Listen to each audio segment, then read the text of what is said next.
Good evening, students. Today we are going to discuss the numericals on rate of reaction. It is the 7th lecture on the numerical classes. Okay, आज हम rate of reaction अभिक्रिया की दर पर हम numerical class दे रहे हैं, जो lecture number क्या है 7 है. ओके, तो सबसे पहले हम आपको रेट लिखने के लिए बताए. रेट क्या होता है? रेट मीन्स दर. आर इक्वल टू बताए हैं change in concentration by change in time. Okay, change in concentration by change in time. या दूसरा बताए हैं R equal to D by D T है ना. R equal to delta C by delta T. दूसरा बताया R equal to D C by D T. यहाँ C represent concentration, यहाँ सी कंसंट्रेशन को रिप्रेजेंट करता है. जब delta C by delta T लिखते हैं, इसको हम लोग पढ़ते हैं एवरेज रेट, औसत दर है ना. और जब चेंज इनफाइनाइटेसिमली स्मॉल होता है, तो वहाँ डेल्टा की जगह हम लोग डी को डिनोट करते हैं. यहाँ डी जो है रिप्रेजेंट करता है स्मॉल चेंज. सी मीन्स क्या हुआ? Concentration. Here D C represent small change in concentration and D T is the small change in time. और इस रेट को कहते हैं इंस्टेंटेनियस रेट है ना. इसको हिंदी में कहते हैं तत्कालिक दर. ये सब हम थ्योरी में बता चुके हैं, जस्ट आपको रिमाइंड करा देते हैं. आज इस पर न्यूमेरिकल बताने वाले हैं. ओके, इसको उतार लिया. सी क्या हुआ? चेंज इन कंसंट्रेशन व चेंज इन टाइम रेट कहलाता है. अब किसी रिएक्शन का रेट कैसे लिखते हैं? Rate of reaction. मान लेते हैं कोई रिएक्शन है ना, कोई रिएक्शन है जिसमें twice A plus 3b equal to 4c plus 5. ये है आपका कोई chemical reaction. I have taken a hypothetical equation in which A and B represent the reactant and after reaction it forms C and D which represent the product. Okay, we have to write the rate of this reaction. यह आगे में जो 2 है, इसका means क्या हुआ? ये 2 जो है ये क्या रिप्रेजेंट किया? 2 का ए का 2 मोल है, बी का 3 मोल है, सी का 4 मोल है एंड डी का 5 मोल है. ये आगे में जो 2, 3 है, इसको हम लोग कहते हैं कॉफिशिएंट. पूरा नाम हुआ स्टोइकियोमेट्रिक कॉफिशिएंट. इसको आप क्या बोलोगे? कॉफिशिएंट. कॉफिशिएंट मतलब गुणांक. ऐसे पूरा नाम बोला जाता है स्टोइकियोमेट्रिक कॉफिशिएंट. तो हमको यहाँ लिखना है rate of reaction. Rate of reaction Hindi में क्या कहूँ? अभिक्रिया की दर. अभिक्रिया की दर कैसे लिखा जाता है? थ्योरी में आपको पढ़ा चुके हैं.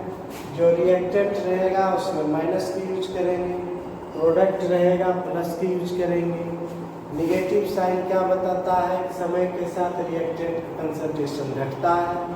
पॉजिटिव साइन बताता है कि समय के साथ प्रोडक्ट कंसंट्रेशन बढ़ता है. ओके, अब देखो यहाँ ध्यान देने वाली बात है कि रिएक्शन के रेट को समान बनाने के लिए जनरली हम लोग क्या करते हैं? इसके कॉफिशिएंट से डिवाइड करते हैं. ओके, जनरली कॉफिशिएंट से क्या करते हैं? डिवाइड कर देते हैं. कहीं कहीं मल्टीप्लाई भी करते हैं. लेकिन जनरली रिएक्शन के रेट को यूनिफॉर्म बनाने के लिए हम इसके कॉफिशिएंट से क्या करते हैं? डिवाइड कर देते हैं. आर इक्वल टू आपको बताएं change in concentration by change in time. जब कंसंट्रेशन को हम लोग मोल पर लीटर में लिखते हैं, वहाँ हम लोग क्या देते हैं, बड़ी ब्रैकेट। तो क्या लिखेंगे इसके लिए, देखो ये क्या है, रिएक्टेंट है तो माइनस देंगे 1/2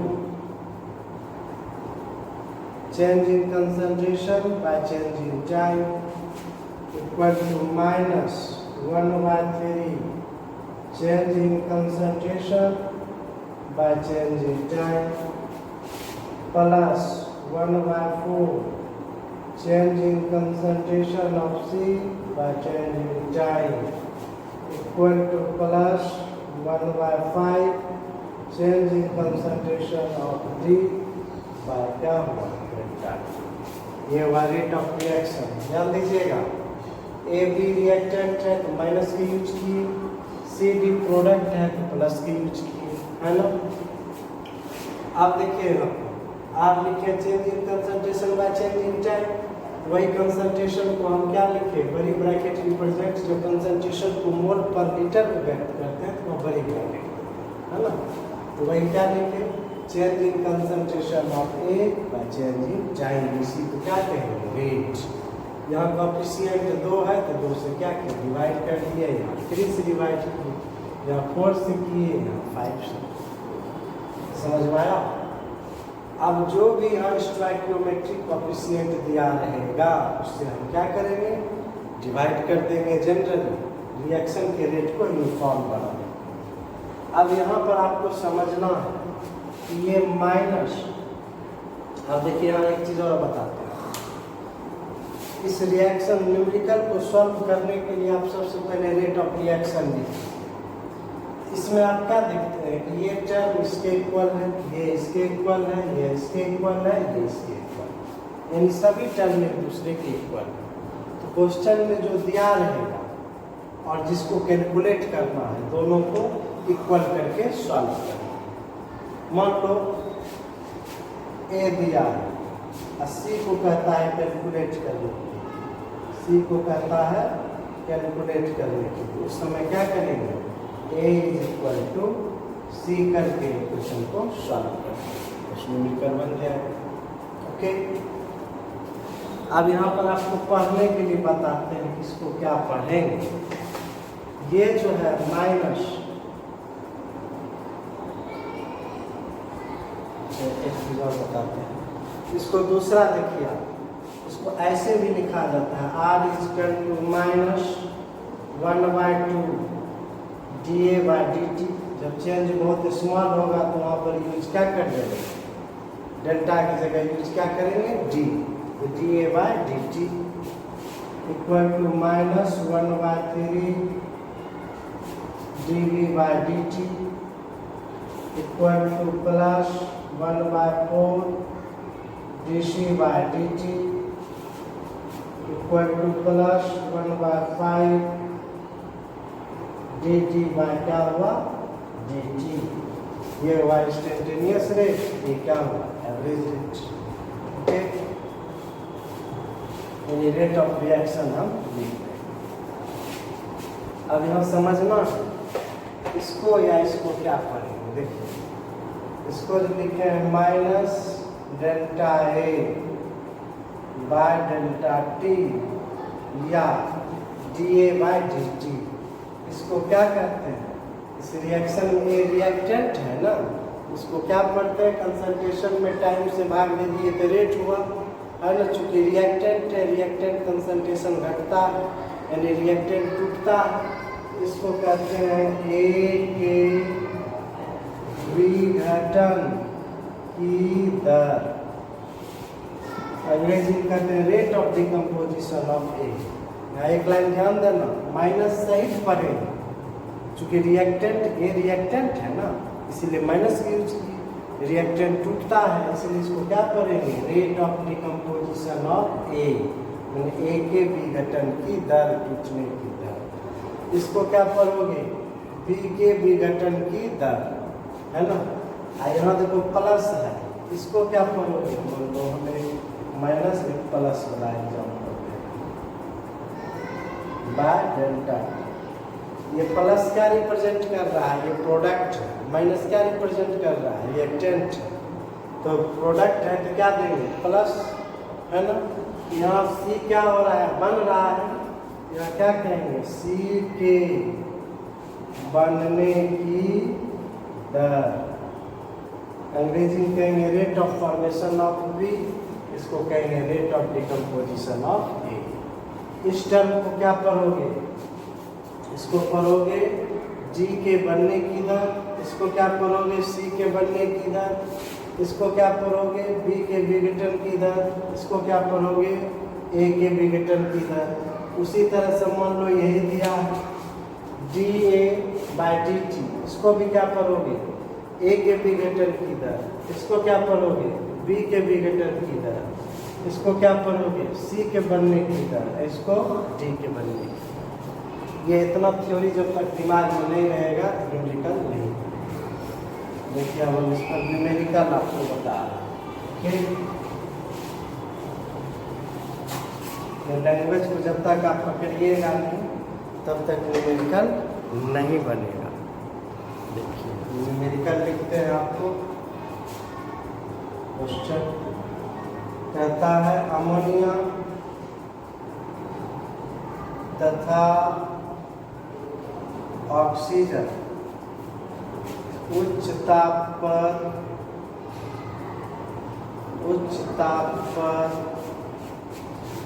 निम्न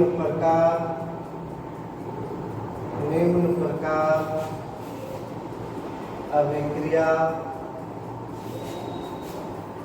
करते हैं, हाई टेम्परेचर है ना। कहता है 4NH3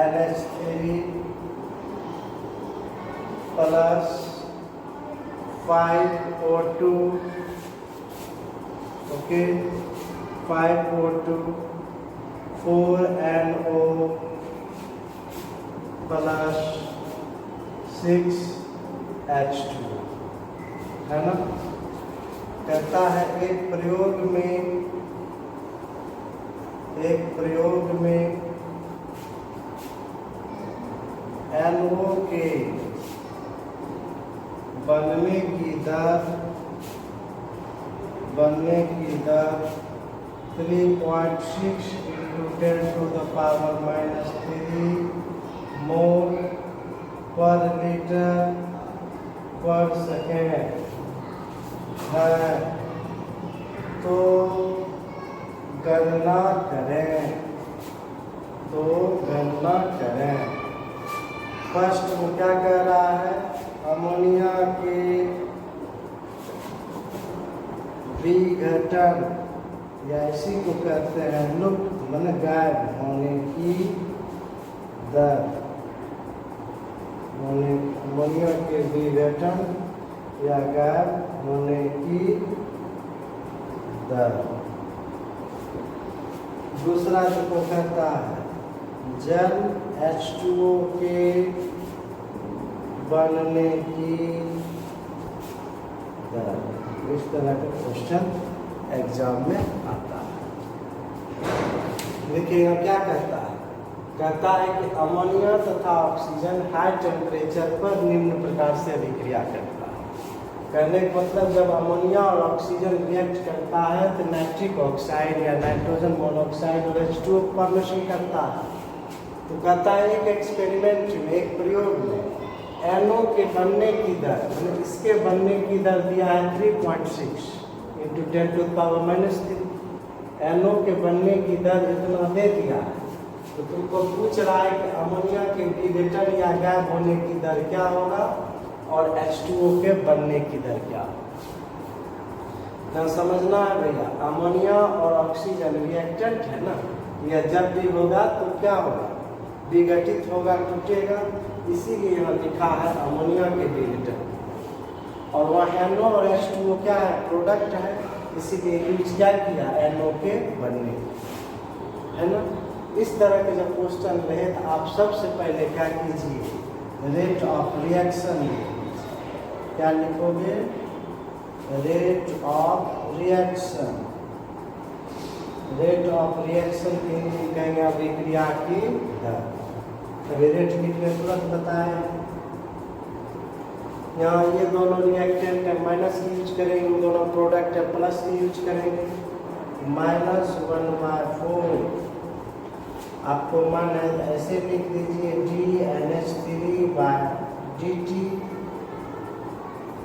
या डेल्टा NH3/ΔT भी लिख सकते हैं। फिर देंगे -1/5 dO2/dt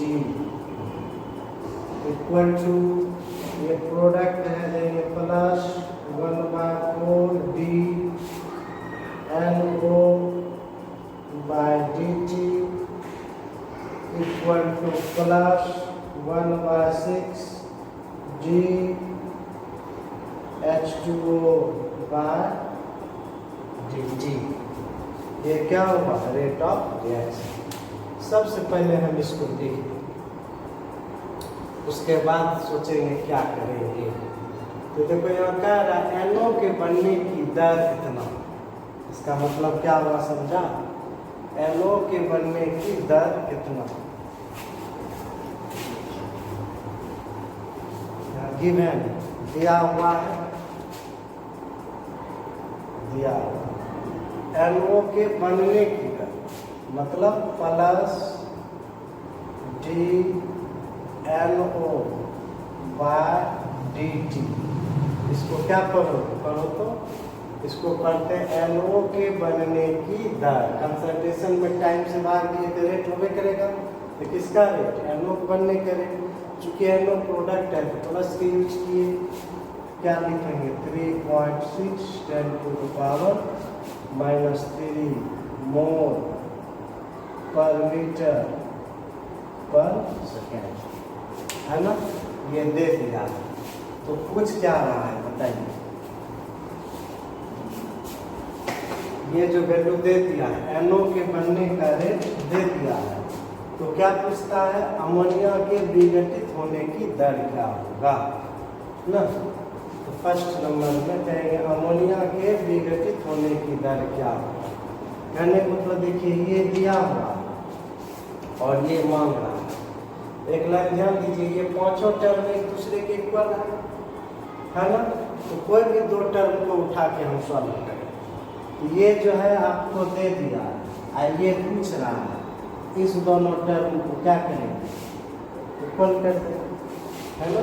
यह पूछ रहा है, इसको लेफ्ट साइड लिखेंगे, जो दिया है इसको राइट साइड लिखेंगे। यहाँ क्या दिया है? कहेंगे सिंस मैंने चूंकि -1/4 dNH3/dt इक्वल टू क्या लिखेंगे? प्लस 1/4 dNO/dt हो गया, NO/dt।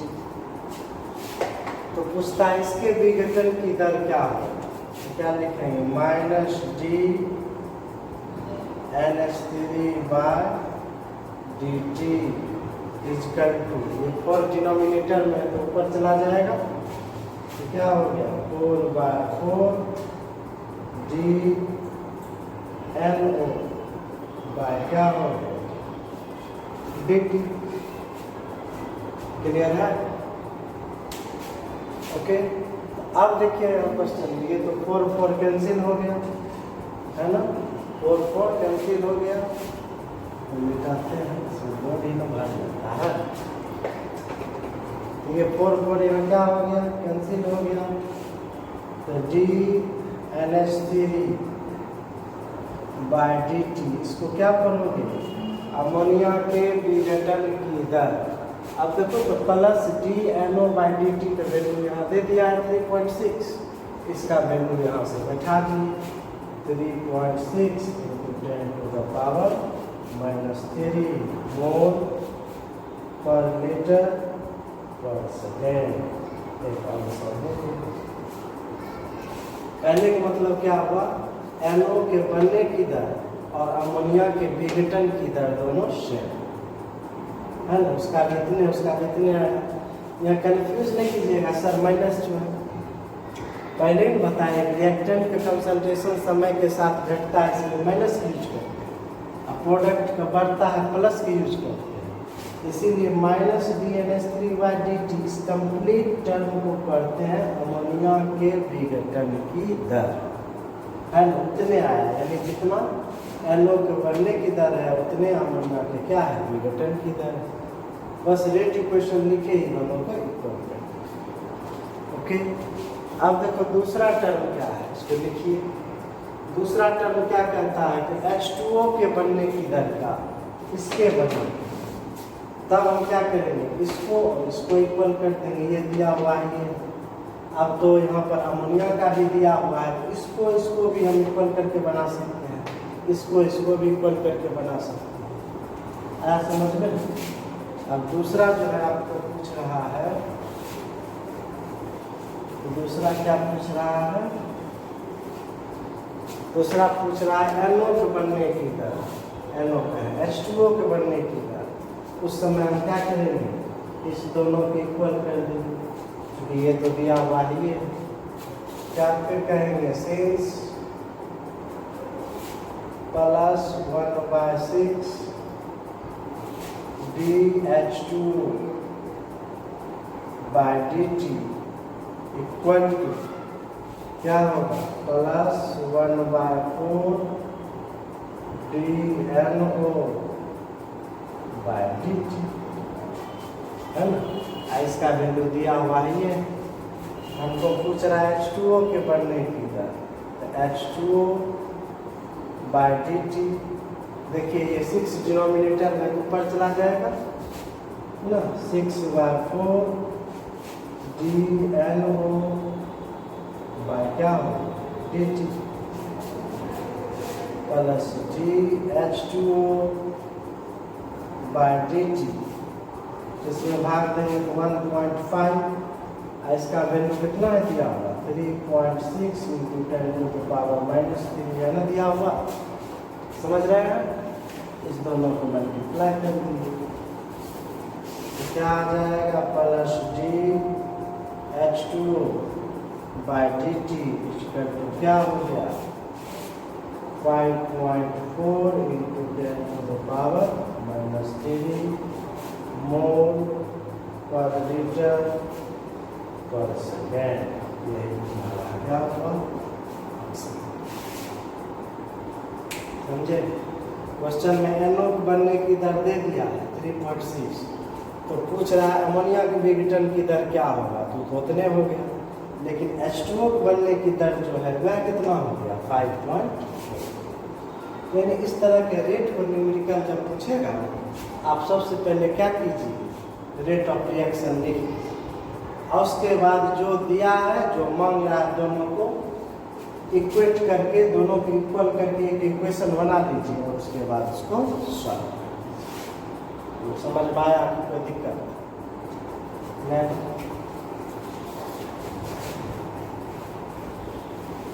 इसके बाद देखिए नेक्स्ट प्रॉब्लम आपको बता रहे हैं।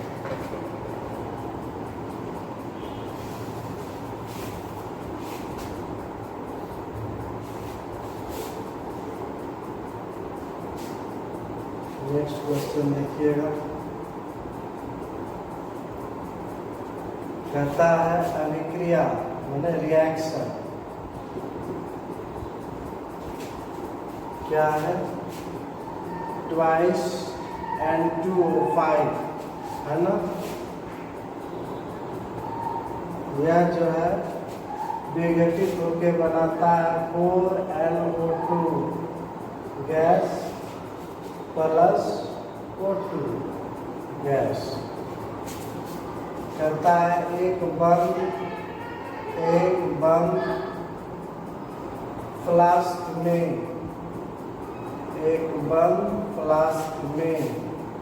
होती है,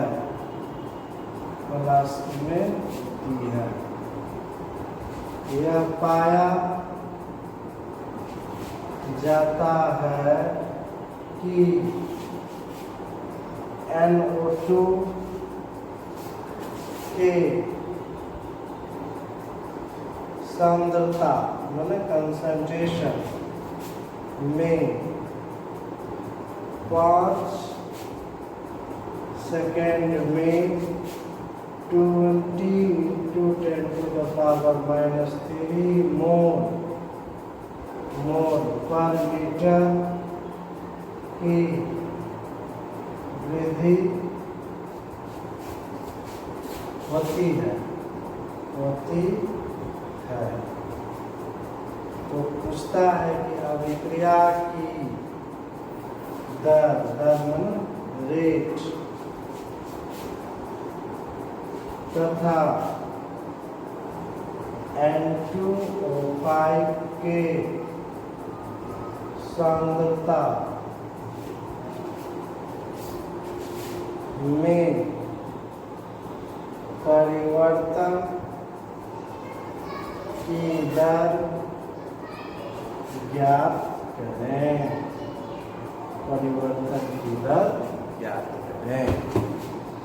देखिए एगो दो न्यूमेरिकल बताएंगे ना, आप अपने समझ जाइएगा, कहीं कुछ नहीं। इसमें ये कि नियम है, जो क्वेश्चन दिया हो सबसे पहले आप रेट ऑफ रिएक्शन कहता है N2O5 जो है डिकम्पोज करके नाइट्रोजन डाइऑक्साइड और ऑक्सीजन बनाता है। समझ में आ रहा है?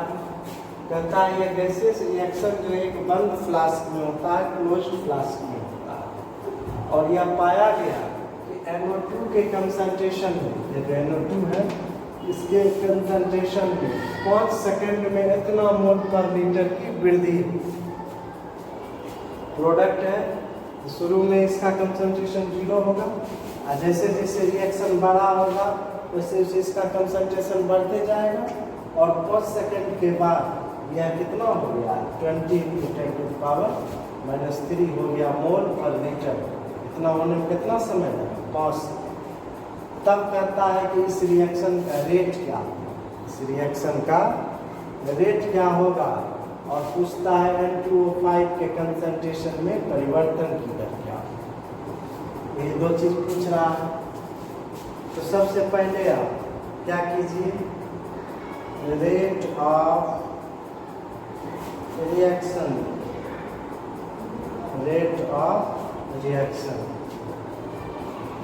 क्या लिखेंगे? R = बताओ -1/2। डी भी यूज कर सकते हैं, डेल्टा भी यूज कर सकते हैं। डेल्टा से बता देते हैं, डेल्टा N2O5/ΔT इक्वल टू क्या लिखेंगे? +1/4 delta NO2/ΔT equal to plus delta O2/ΔT।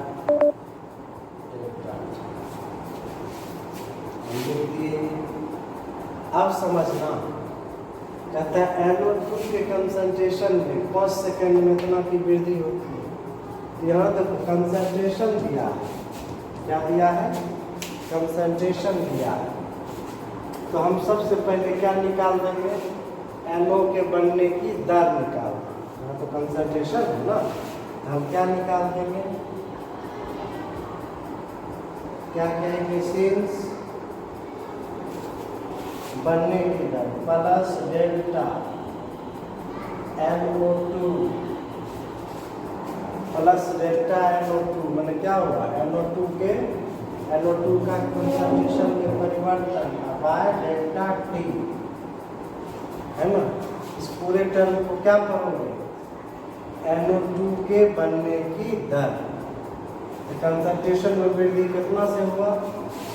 20 × 10⁻³ ये जो इतना वृद्धि हुआ कितना देर में हुआ? 5 सेकेंड। यहाँ कंफ्यूज नहीं कीजिएगा, डेल्टा T = T2 - T1, है ना। तो T1 क्या है? 0, शुरू में तो 0 होगा ये, तो T1 0 और T2 फाइनल क्या होगा? 5 सेकेंड। तो T2 - T1 = 5 - 0 = हो गया। तो क्या देंगे? 5। तो भाग दिए कितना होगा? 4 × 10⁻³ आप क्या कहोगे? मोल पर लीटर पर सेकेंड। ध्यान दीजिए, ये कंसंट्रेशन है, मोल पर लीटर कंसंट्रेशन की यूनिट है, और उसमें टाइम से भाग दे दिए तो क्या हो गया, रेट। यानी कि NO2 के बनने का रेट इतना। तो पूछता है रिएक्शन के रेट क्या हो, इस दोनों को इक्वल कर दे ना, पूछ रहा है ना अभिक्रिया का रेट, रिएक्शन के रेट क्या होगा, एक क्वेश्चन। और दूसरा क्वेश्चन है N2O5 के कंसंट्रेशन में क्या परिवर्तन है ना। यहाँ पे देखिए आपको दो क्वेश्चन है, दोनों को समझना। तो सबसे पहला पॉइंट पूछ रहा है कि रेट ऑफ रिएक्शन क्या होगा, रेट ऑफ रिएक्शन क्या होगा, यानी R पूछ रहा है।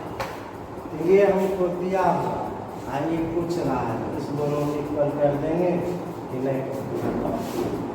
तो क्या लिखेंगे, R इक्वल टू कहेंगे since R equal to plus 1/4 delta NO2 by delta T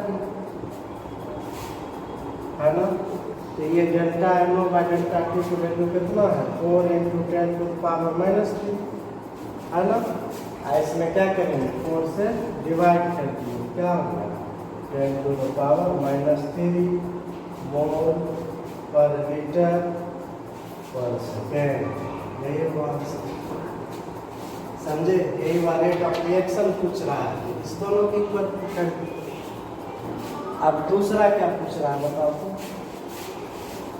दूसरा पूछ रहा है N2O5 के कंसंट्रेशन में परिवर्तन की दर क्या है। इसका एक तरीका है, या तो हम इस दोनों को इक्वल करके बना सकते हैं, या इस दोनों को इक्वल करके बना सकते हैं, चूँकि यार हमको पता हो ही गया, इस दोनों को भी इक्वल कर देंगे। दूसरा लिखेंगे अगेन सिंस ये पूछ रहा है, तो पूछ रहा है उसको लिखिए लेफ्ट साइड, जो दिया है उसको राइट साइड। R से तुम चाहोगे तो इस दोनों को भी इक्वल करके निकाल सकते हो, आंसर सेम आएगा। समझ रहे हैं, कोई अंतर नहीं, क्योंकि all the terms are equal to each other. तो क्या लिखिएगा, -1/2 delta N2O5 by delta T equal to R। आप D भी लिख सकते हैं, डेल्टा भी लिख सकते हैं, है ना। क्या होगा, तो क्या लिखेंगे, minus delta N2O5 by delta T equal to क्या लिखेंगे, ट्वाइस R, यानी जितना R होगा उसका दोगुना क्या होगा, N2O5 के विघटन की दर या परिवर्तन की दर। N2O5 by delta T equal to 2R। R का वैल्यू है 10⁻³ मोल पर लीटर पर सेकेंड। क्या क्लियर हुआ, इसको उतारिए। कहने का मतलब क्या, सबसे पहले रेट ऑफ रिएक्शन लिख दीजिए, और उसके बाद जो दिया है और जिसको कैलकुलेट करने का रहा दोनों को इक्वल करें। कभी कभी रिएक्शन में क्या होता है कि रेट नहीं दे के कंसंट्रेशन दे देता है, तो आप क्या कीजिएगा, कंसंट्रेशन में टाइम से भाग दे दीजिएगा, तो रेट निकल जाएगा, उसके बाद समीकरण को बैठा दीजिए। ओके, ये रेट पर जो है ना आज कंप्लीट कर ही देते हैं, तब फिर दूसरा टॉपिक कर देंगे प्रॉब्लम, उसको बनाए। कहता है प्रॉब्लम में तो बात होता है इसमें। कहता है एक रासायनिक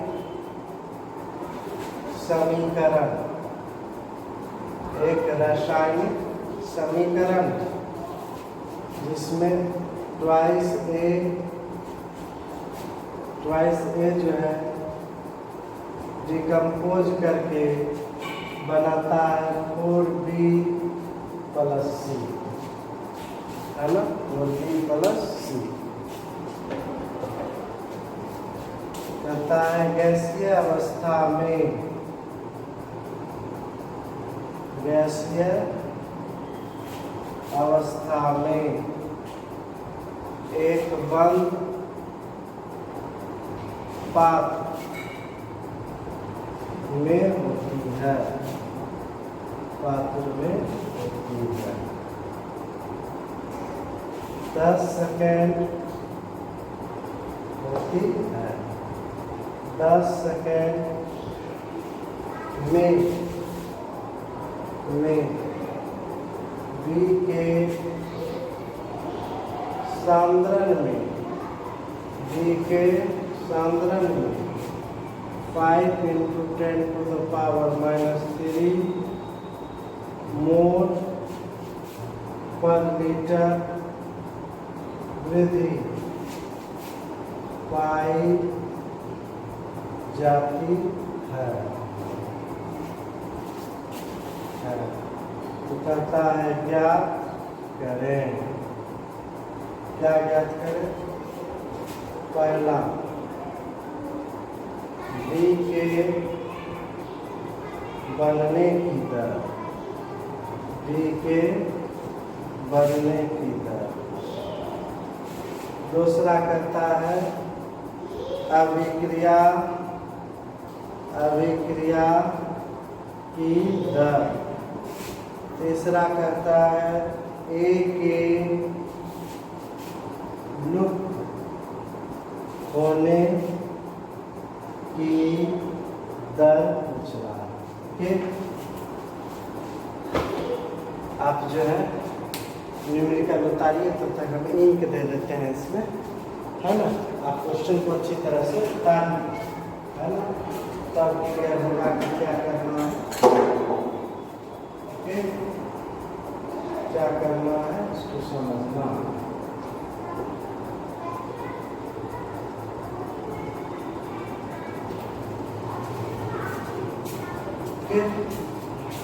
इसको उतारिए, तो थोड़ा सा इंक नहीं देंगे तो नहीं चलेगा।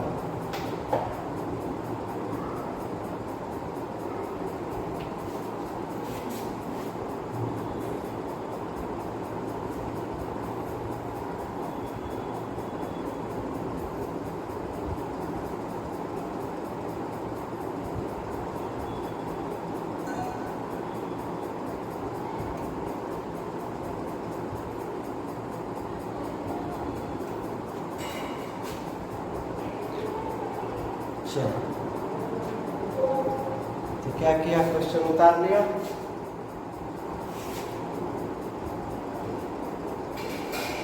देखिए, कहता है कोई केमिकल रिएक्शन होता है जिसमें A जो है डिकम्पोज करके B और C बनाता है ना। यह गैसीय अवस्था में रिएक्शन है जो एक बंद बर्तन में होती है। कहता है 10 सेकेंड में B के कंसंट्रेशन में इतना मोल पर लीटर की वृद्धि पाई जाती है ना। इतना मोल जो वृद्धि हुआ कितना सेकेंड में? 10 सेकेंड में वृद्धि हुआ। तो कहता है B के बढ़ने की दर क्या है ना। क्या पूछ रहा है? B के बढ़ने की दर क्या? तो B के बढ़ने की दर का मतलब क्या हुआ? बोलो, B प्रोडक्ट है ना, क्या लिखेंगे? Delta B bye delta T। इसको क्या पढ़ेंगे? B के बढ़ने की दर। अब डेल्टा P तुमको कितना दिया? 5 × 10⁻³ है ना। इतना वृद्धि होने में कितना देर लगा? 10 सेकेंड लगा, है ना। ये ऊपर जाएगा तो माइनस हो जाएगा। 5 × 10⁻⁴ क्या हो गया? मोल पर लीटर पर सेकेंड। एक आंसर हो गया। B के बढ़ने की दर। अब पूछता है अभिक्रिया की दर क्या होगी। तो सबसे पहले हमको क्या करना है? रेट ऑफ रिएक्शन लिख देना। कहाँ? सबसे पहले क्या करना है? हमको रेट ऑफ रिएक्शन लिखना। यहाँ लिखते हैं रेट ऑफ रिएक्शन। देखो R = क्या करोगे? -1/2 delta A by delta T equal to plus 1/4 delta V by delta T equal to क्या कहोगे प्लस डेल्टा C बाय क्या करोगे डेल्टा T, है ना। अब देखो यहाँ पर बीटा, एक क्वेश्चन तो हो गया। तो दूसरा क्वेश्चन क्या कह रहा है बताओ, कहता है अभिक्रिया की दर क्या है ना। तो बी तो हमको पता, अब मांग क्या रहा है अभिक्रिया की दर मतलब रेट ऑफ रिएक्शन। उस स्थिति में हम क्या करेंगे आर और इसको दोनों को इक्वल कर देंगे। क्या लिखेंगे since R equal to plus 1/4 delta B by delta T. अच्छा, plus delta B by delta T के वैल्यू आपने कितना निकाला 5 × 10⁻⁻4 निकाला, और उसमें क्या करेंगे 4 से भाग देंगे, समझे। बी जो है 5 × 10⁻4 जो है delta B by delta T का मान है, इसमें 4 से डिवाइड कर दिए, क्या होगा 1.25 × 10⁻⁻4 मोल पर लीटर पर सेकेंड। यह क्या होगा रेट ऑफ रिएक्शन होगा। क्लियर। अब तीसरा क्या पूछ रहा है बताओ। तीसरा पूछ रहा है, तीसरा क्या पूछ रहा है एक विघटन की दर या एक गायब होने की दर। आप वहाँ क्या यही में ए है, आप इस दोनों को इक्वल करके भी बना सकते हैं, इस दोनों को भी इक्वल करके बना सकते हैं। तीसरा हम यहाँ से ले आते हैं, है ना, इसको मिटाते हैं ओके। क्या लिखेंगे फिर थर्ड नंबर, क्या कहेंगे since -1/2 delta A by delta T equal to R, है ना। इसीलिए क्या लिखेंगे minus delta A by delta T equal to 2r। R का वैल्यू आपको दिया है 1.25 10⁻⁻4, तो कितना होगा 2.5 10⁻⁻4 यूनिट वही हो गया मोल पर लीटर पर सेकेंड। ये क्या होगा एक विघटन की दर। समझ में आया। रेट ऑफ रिएक्शन लिखने के साथ ही सारा समस्या का समाधान हो जाता है। इसीलिए आपको रेट लिखने के लिए आना चाहिए बच्चों, तब रेट लिखने के लिए आना चाहिए। एक और बता, तब क्या होगा ये रेट पर न्यूमेरिकल कंप्लीट हो जाएगा। एक और बता देखिए,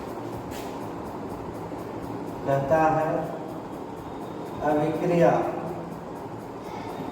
अभिक्रिया में पूछता है N2O5 ये डिकम्पोज करके बनाता है नाइट्रोजन डाइऑक्साइड प्लस O2 में N2O5 के विघटन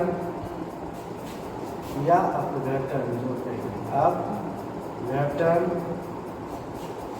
के दौरान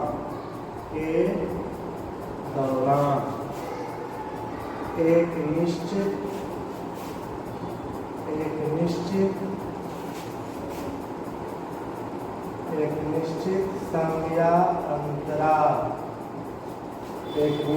समयान्तराल में N2O5 की अपघटन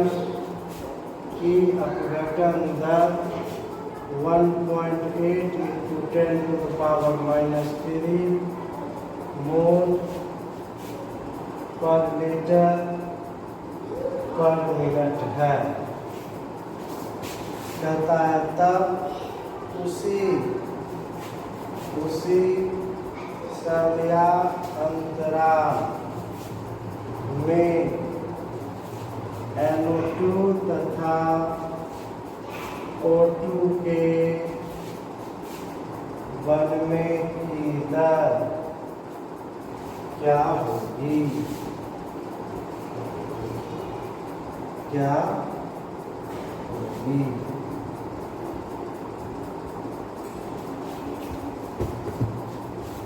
ध्यान दीजिएगा, कहता है कोई रिएक्शन हो रहा है जिसमें N2O5 डिकम्पोज करके NO2 और O2 बनाता है। कहता है N2O5 के अपघटन मतलब विघटन के दौरान एक निश्चित समयांतराल में N2O5 के अपघटन की दर इतना, दर का मतलब वो जना यूनिट से पकड़ लेंगे, मोल पर मीटर पर मिनट है, समझ गए क्या? रेट किया तो किसका रेट है बताओ तो? N2O5 यहाँ कहेंगे गिवन दिया N2O5 के विघटन की दर। तो सबसे पहले बताओ N2O5 क्या है? रिएक्टेंट है ना, तो क्या लिखेंगे? Minus delta N2O5 by delta T. इसका वैल्यू है कितना? 1.8 इंटू 10⁻³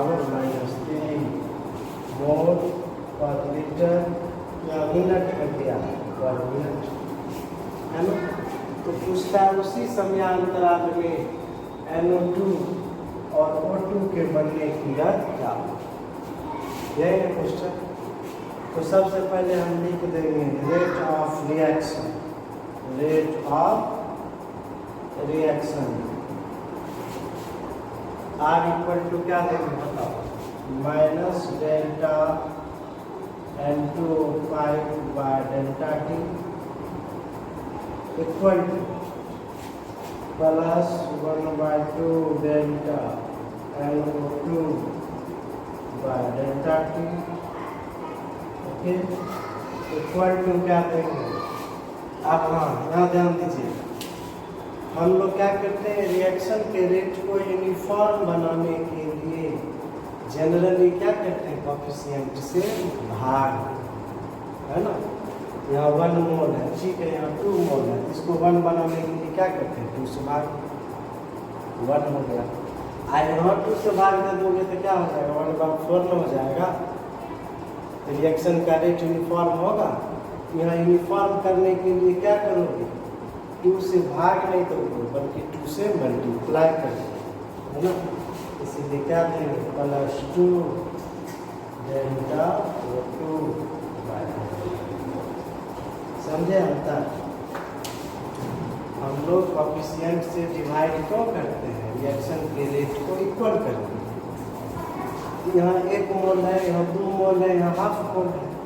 रिएक्शन जब भी होगा तो उसका रेट यूनिफॉर्म होगा ना। यूनिफॉर्म करने के लिए, समान बनाने के लिए जनरली कोएफिशिएंट से भाग देते हैं। यहाँ 1 है, 1 में 1 से भाग दिए तो 1 हो गया। यहाँ 2 है तो 2 से भाग दिए तो 1 हो गया। और यहाँ 1/2 है तो यहाँ 2 से मल्टीप्लाई कर देंगे तब ना 1 होगा, इसलिए हम मल्टीप्लाई। हमको पूछ क्या रहा है कि NO2 और O2 के बनने की दर क्या हो? कितने बनेगा? तो सिंपल बन जाएगा, उसी से बना देंगे